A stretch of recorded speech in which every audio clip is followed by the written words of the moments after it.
చాలా problems face చేస్తున్నాం కదా. అవును. పోనీ ఇప్పుడు అంతా క్లియరా అంటే వాళ్ళందరితో ఇప్పుడు అంతా? నాకు ఏ లవ్ లేదు, ఏ రిలేషన్స్ లేవు, ఏ ఎఫెక్షన్స్ లేవు, ఏ పర్సనల్ అవగేషన్స్ లేవు. నా మైండ్ లో ఉన్నదల్లా నేను బ్రతికున్నంత కాలం నా పేరెంట్స్ ని చూసుకోవాలి, వాళ్ళకి నేను తప్ప ఎవరు లేరు. నేను ఈ రోజు ఇలా ఉన్నాను, ఈ రోజు ఇట్లా ఉన్నాను అంటే మా అన్నయ్య కారణం. వాడు ఒక హీరో లాగా మా ఇంట్లో ఎంతో కష్టపడ్డాడు నా కోసం. చాలా అంటే చాలా, వాడి లైఫ్ మొత్తం కేవలం నా కోసం, మా అమ్మ కోసం సాక్రిఫైస్ చేసుకున్నాడు.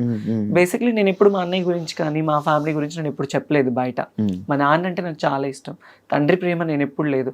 వాడే నాకు తండ్రి అయ్యి నాకు ఎంతో ప్రేమనిచ్చి నాకు తినబెట్టి, నాకు లేకపోయినా మా తమ్ముడికి ఉండాలని చెప్పి కొత్త కొత్త బట్టలు, నాకు స్కూల్కి వెళ్ళి ఫీజు, వాడికి చేతులు ఇవన్నీ బొక్కలు పడేవి తెలుసా. స్కూల్కి వెళ్ళి సిమెంట్ పని చేసి చేతికి కాళ్ళకి, నాకు పొద్దున్నే మంచి టిఫిన్, నాకు వాడు టిఫిన్ పెట్టి వాడు తినకుండా వెళ్ళిపోయేవాడు. అది నాకు తెలిసేది కాదు ఆ వయసులో. ఈరోజు మా అన్నయ్య అనేవాడు లేకపోతే నేను అనేది లేదు.